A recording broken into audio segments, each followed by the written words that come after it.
कृषक मित्रों नमस्कार। डीडी हिमाचल से आप कार्यक्रम देख रहे हैं कृषि दर्शन। इस कार्यक्रम में हम कृषि की नवीनतम तकनीकों को लेकर आपके समक्ष आते हैं। वो तकनीकें जो हमारे किसान एवं बागवानों के लिए बहुत लाभप्रद रहती है, उन्हीं नए नए विषयों को लेकर इस कार्यक्रम में हम उपस्थित होते हैं। और आज का जो हमारा विषय है वो इतना महत्वपूर्ण है कि किसान एवं बागवान साथी इस विषय को सुनकर समझकर अपने खर्चा भी बचा सकते हैं और फसलोत्पादन को भी बढ़ा सकते हैं। आज के इस कार्यक्रम में हम बातचीत कर रहे हैं अक्षय ऊर्जा की कृषि में संभावनाएं। किसान एवं बागवान साथियों, आप जानते हैं इस पर्यावरण में, जलवायु में, पृथ्वी के ऊपर, वायुमंडल में, जलमंडल में, पृथ्वी मंडल में ऐसी ऐसी ऊर्जाएं हैं जिनका सदुपयोग करके हम अपना खर्चा बचा सकते हैं और अपनी कृषि को भी बढ़ा सकते हैं। सूर्य की ऊर्जा उसमें एक महत्वपूर्ण ऊर्जा का संसाधन माना जाता है और भी बहुत सी ऊर्जा के संसाधन है। आज कार्यक्रम में बातचीत करेंगे। इस विषय में जानकारी देने के लिए आज हमारे बीच मौजूद है औद्यानिकी एवं वानिकी विश्वविद्यालय नौणी के पर्यावरण विभाग के professor doctor Rajeev Agrawal. Doctor Agrawal, कार्यक्रम में आपका अभिनंदन। नमस्कार। हमारे किसान एवं बागवान साथी सर्वप्रथम आपसे यही जानना चाहते हैं कि ऊर्जा जलवायु परिवर्तन का कारण माना जाता है। ऐसा समझा जाता है कि ऊर्जा के कारण ही जलवायु में परिवर्तन भी होते हैं, ऐसा क्यों? देखिए, सबसे पहले ये है कि हम लोग ऊर्जा, कौन सी ऊर्जा इस्तेमाल कर रहे हैं। ऊर्जा हम इस्तेमाल कर रहे हैं कोयला, पेट्रोलियम प्रोडक्ट्स, जिसमें डीजल है, पेट्रोल है, एलपीजी है और लकड़ी है। अब इनके जलाने से गैस उत्पन्न होती है। जो गैस उत्पन्न होती है उससे ग्लोबल वार्मिंग होती है, यानी कि धरती गर्म होती है। जब धरती गर्म होगी तो जलवायु परिवर्तन होता है। और जलवायु परिवर्तन से क्या नुकसान है, वो ये है कि तापमान बढ़ रहा है, वर्षा कम हो रही है, वर्षा कभी हो रही है तो बहुत ज़्यादा हो रही है। तो ये जलवायु परिवर्तन का कारण है। तो अगर हम इन जो हमारे जो ये सोर्स हैं, जो कि कोयला है, पेट्रोलियम प्रोडक्ट्स है, अगर हम इसको कम खर्च करें और इसकी जगह हम दूसरे अक्षय ऊर्जा का अगर इस्तेमाल करें तो हम इस पर्यावरण को बचा सकते हैं और जो जलवायु परिवर्तन हो रहा है उसको भी हम कम कर सकते हैं। ये बात डॉक्टर राजीव आपने बहुत बढ़िया बताई। हमारे बागवान अब आपसे ये जानना चाहते हैं, अक्षय ऊर्जा के जिन संसाधनों की आपने बात की वो कौन कौन से हैं? देखिए, एक तो हमें पता है कि सौर ऊर्जा, सभी को पता है कि सौर ऊर्जा एक बहुत अच्छा माध्यम है। दूसरा पवन ऊर्जा है। पर लेकिन इससे पहले मैं ये चाहता हूँ कि भाई हमारे ऊर्जा जो है वो किस किस तरह से इस्तेमाल होती है, खासकर घरों में भी। तो हमारे ऊर्जा इस्तेमाल होती है खाना बनाने में, कमरा गर्म करने में, पानी गर्म करने में। अगर किसान भाई को सिंचाई करनी है तो उसके लिए ट्यूबवेल में लगती है। तो अब हमें देखना पड़ेगा कि अभी हम उसको किस तरह से इस्तेमाल कर रहे हैं।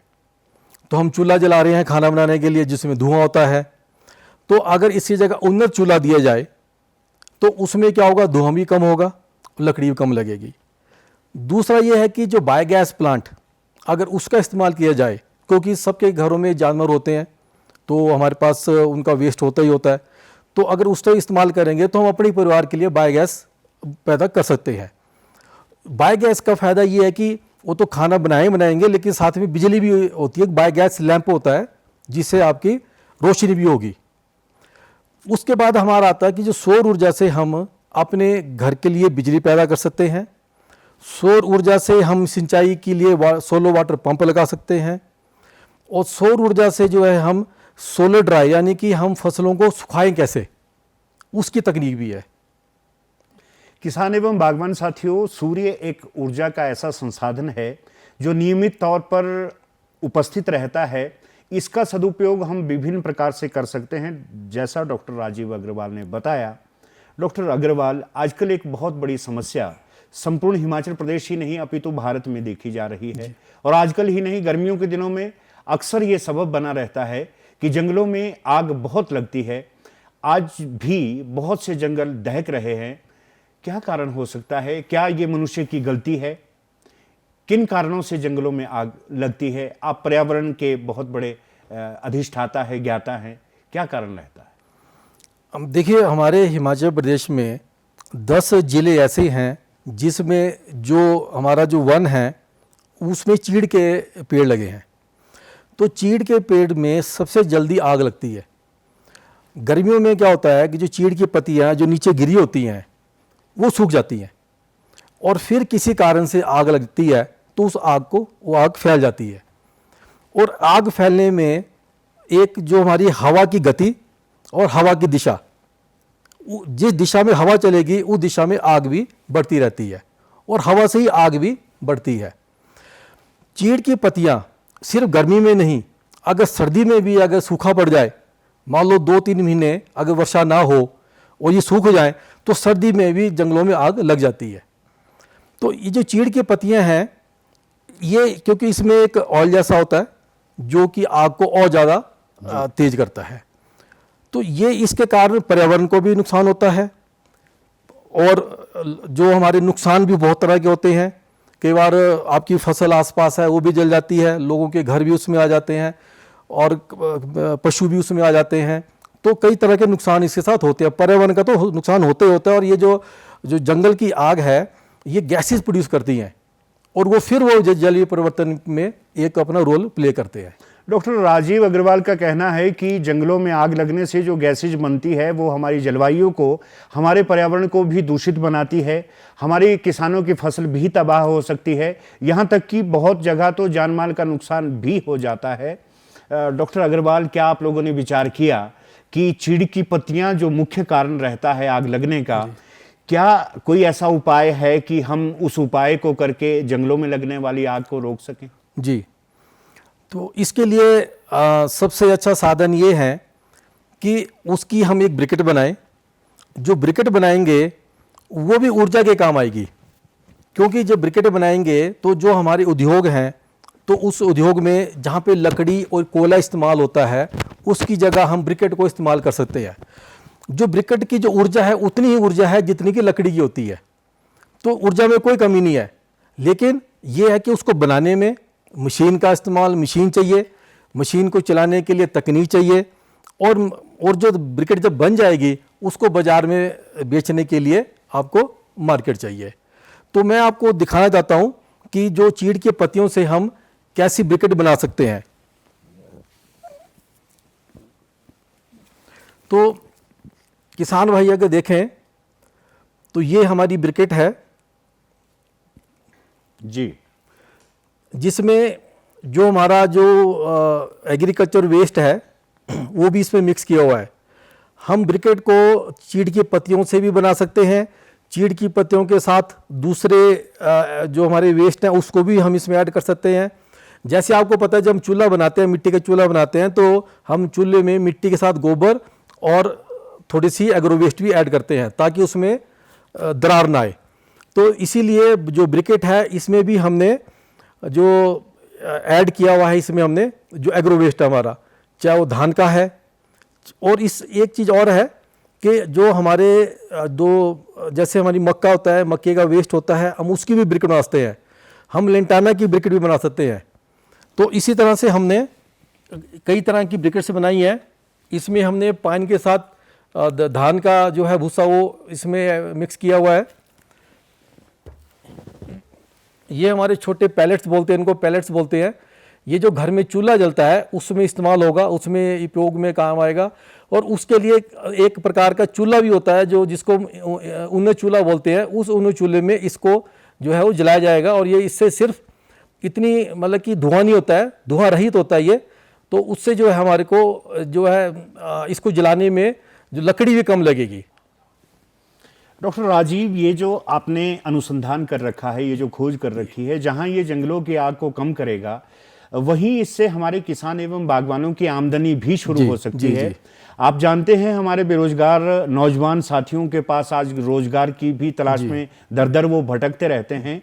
तो आपका क्या कहना है उन बेरोजगारों से कि इस तरह के आयामों से जुड़कर वो अपने लिए एक रोजगार का साधन भी सृजित कर सकते हैं? बेरोजगारों से आपका क्या आह्वान है?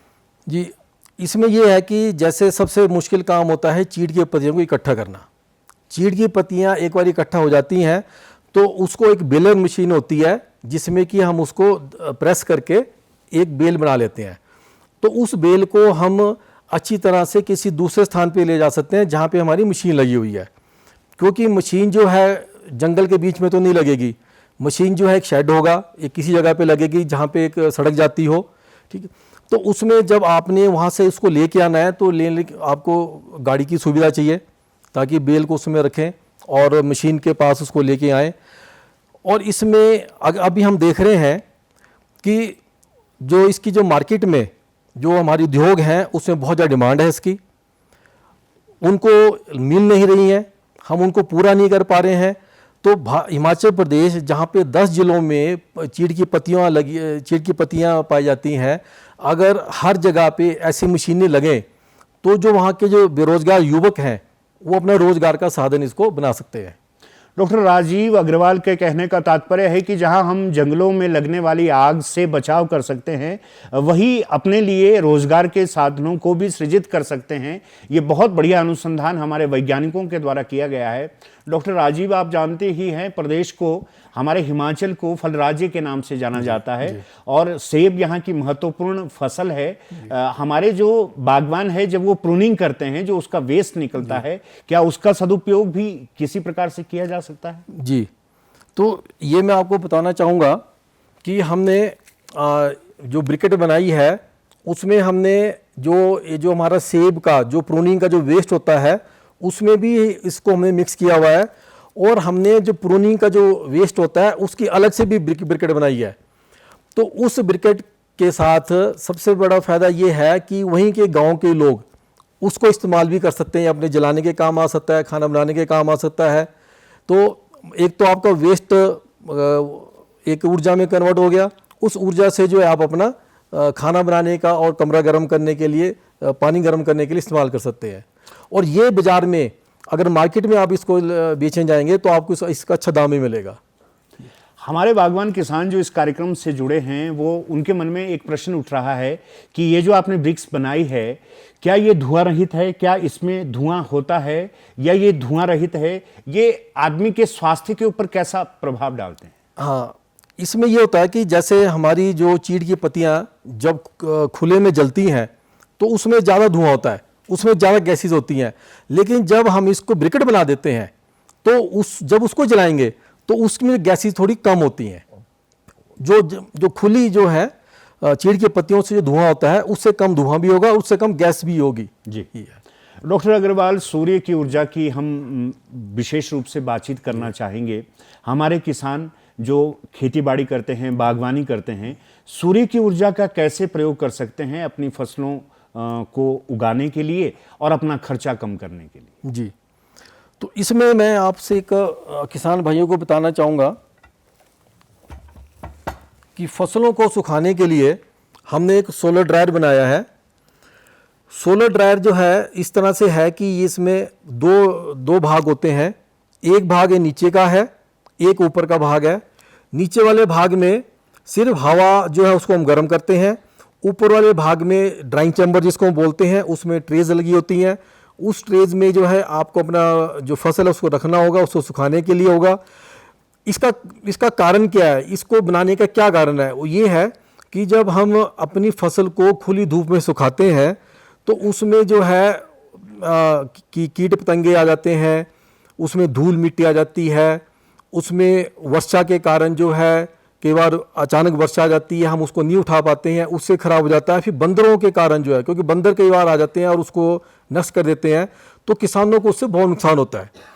अगर उसी फसल को हम सोलर ड्रायर में सुखाते हैं तो हम इस सभी जो हमारी ये दिक्कतें, इन सभी से हम निजात पा सकते हैं। क्योंकि फसल जो है ड्राइंग चैम्बर के अंदर है, वो उसमें वर्षा का कोई वो नहीं है, प्रॉब्लम नहीं आएगी वर्षा से, बंदर नहीं उसमें आ सकते हैं, धूल मिट्टी नहीं आएगी और थोड़ा जल्दी सूखेगा। क्योंकि खुली धूप में क्या होता है, ज़्यादा टाइम लगता है सूखने के लिए। लेकिन जो हमारी सोलर ड्रायर है इसमें सूखने के लिए कम समय लगेगा। और इसमें सबसे बड़ी बात है कि आप इसमें पत्तेदार जो आपकी जैसे मेथी है, धनिया है, पुदीना है, तुलसी है, उसको भी सुखाया जा सकता है। और इसकी जो गुणवत्ता है वो बिल्कुल वैसी होती है जैसे कि उसकी फ्रेश होती है, जो उसी तरह की गुणवत्ता बनी रहती है। पौष्टिक पदार्थ इसमें नष्ट नहीं होते हैं। जबकि खुली धूप में जो है ये आपको उसका रंग भी खराब हो जाता है, उसमें धूल मिट्टी आ जाती है और उसमें आपको मार्केट में रेट भी कम मिलता है। तो जब आपकी इसमें गुणवत्ता बढ़ जाएगी तो मार्केट में रेट भी आपको ज़्यादा मिलेगा। जिस सोलर ड्रायर की डॉक्टर अग्रवाल आप बात कर रहे हैं, उसका उपयोग हमारे किसान कैसे कर सकते हैं? इसका रख रखाव कैसे किया जा सकता है?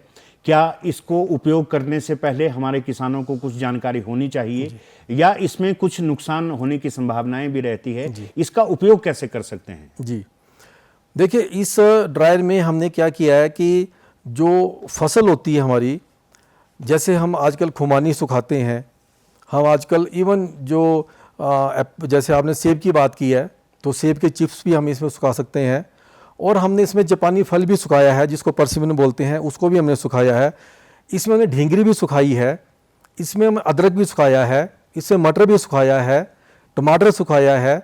यानी कि जितने भी आपकी जो फसल होती है उन सभी फसलों को इसमें सुखाया जा सकता है।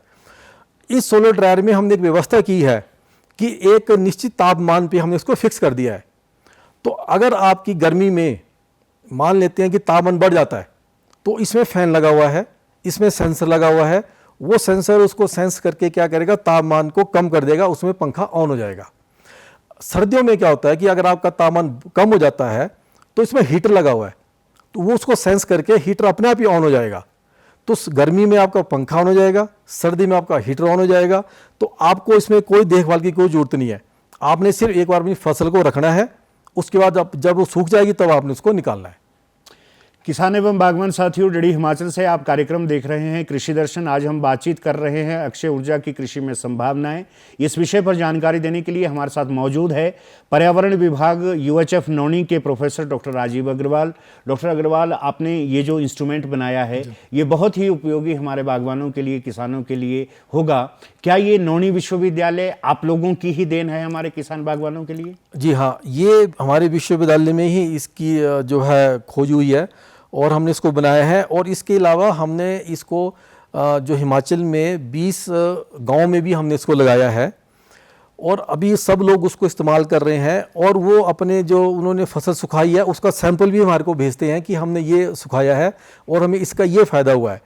तो इसमें जो है एक महिला ने जो कुल्लू में है, उन्होंने प्याज के छिलकों को भी सुखाया है, जिसको उन्होंने पाउडर बना के उसको कलर किया है। तो जो उसकी ऊन थी, ऊन में उन्होंने डाई किया उसको, तो वो प्याजी कलर की थी। उन्होंने कश्मीर का भी किया है, अखरोट का भी उसमें कलर किया है। 3 तरह के कलर उन्होंने ऊन को डाई करने में किए हैं। तो किसान भाई जो है जब अपने यहाँ इसको इस्तेमाल करेंगे तो जो उनके आसपास की फसल होती है, इसमें बढ़िया, जैसे बढ़िया सुखाई जा सकती है। जब कोई फसल नहीं है तो आप बढ़िया सुखा सकते हो। तो मतलब कि पूरे साल भर जो भी आपकी फसल होती है उसको आप सुखा सकते हैं। और इसमें आप सबसे बड़ी बात है कि गुणवत्ता बनी रहती है। आप इसको पैकेट में पैक करके अपना लेबल करके आप मार्केट करें। आजकल इंटरनेट का ज़माना है, इंटरनेट में आप इसको अपलोड करें तो आपको अपने आप डिमांड आनी शुरू हो जाएगी।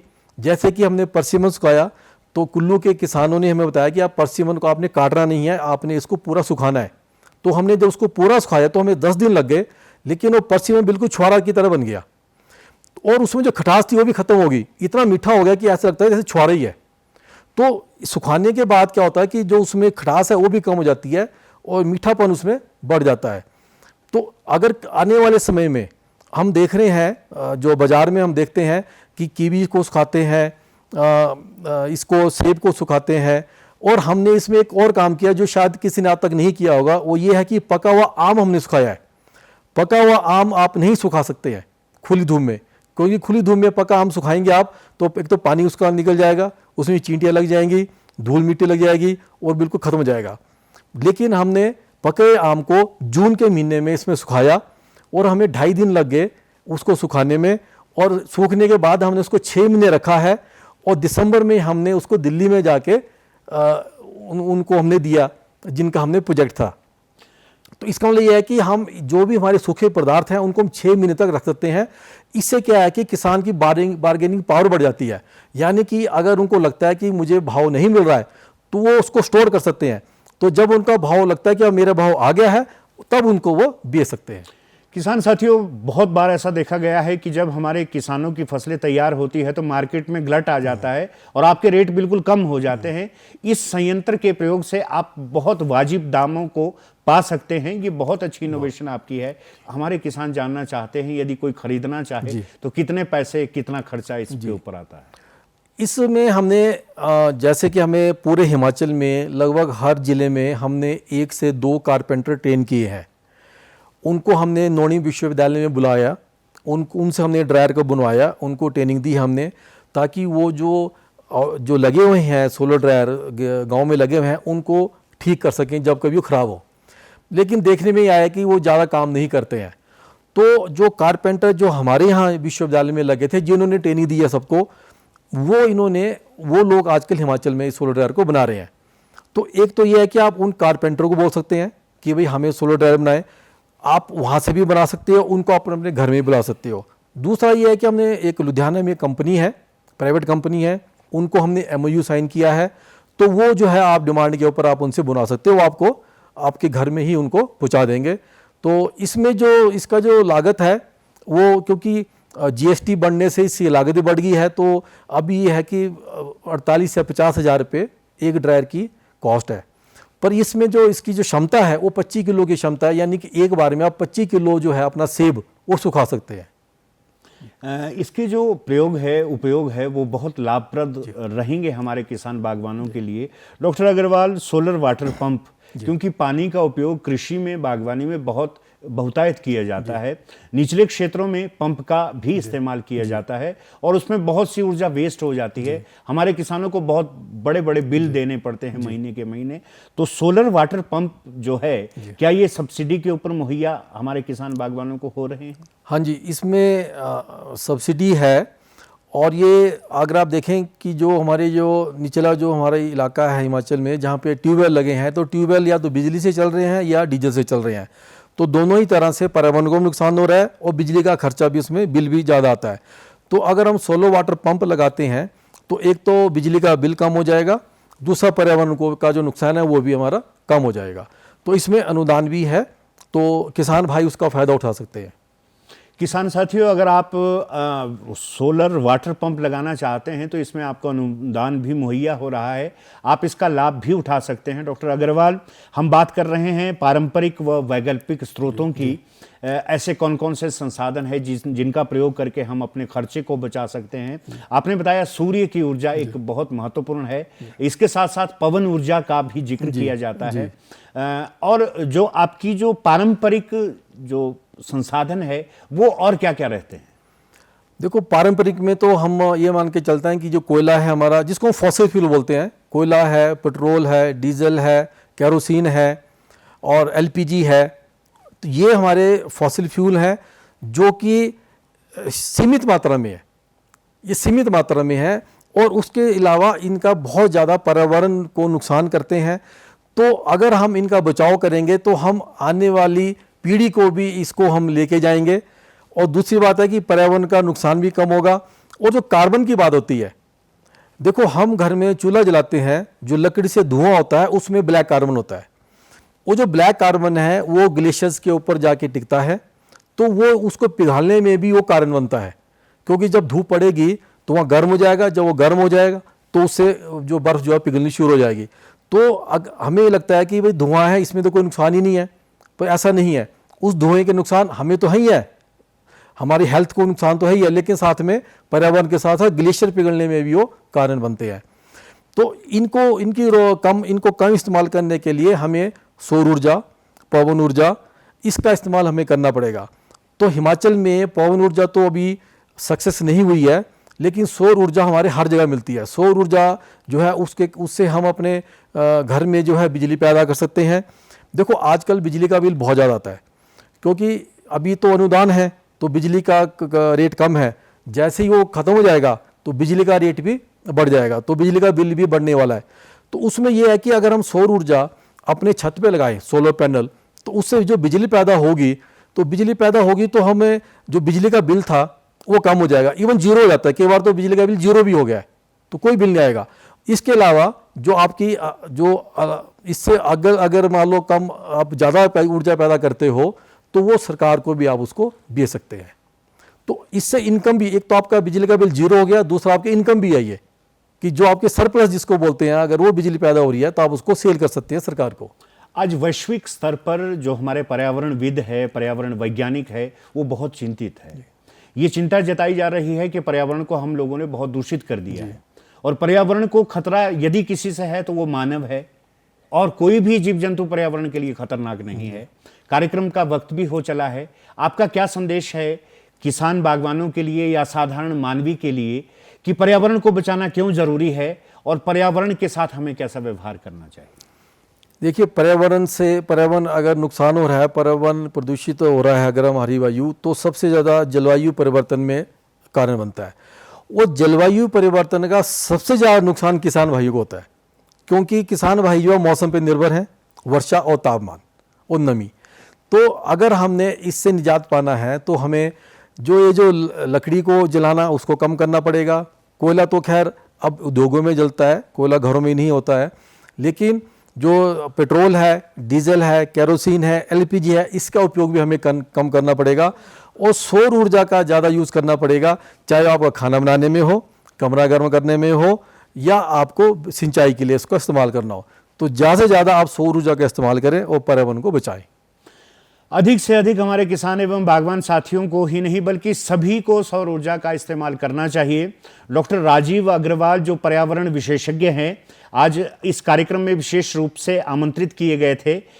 इन्होंने बहुत बढ़िया तरीके से हमारे किसान एवं बागवानों को समझाया कि यदि आप अपना खर्चा बचाना चाहते हैं, यदि आप बिजली के बिल के खर्चे को कम करना चाहते हैं, तो आपको सूर्य की रोशनी का बहुतायत प्रयोग करना होगा और इसके लिए ये जो वैज्ञानिक है ये ऐसे संयंत्र भी बना रहे हैं जिनका प्रयोग करके आप अपने खर्चे को भी कम कर सकते हैं। डॉक्टर राजीव अग्रवाल, आज इस कार्यक्रम में इतनी महत्वपूर्ण चर्चा आपने की, आपका संदेश जन जन तक पहुंचा। कार्यक्रम के आने के लिए आपका विशेष आभार।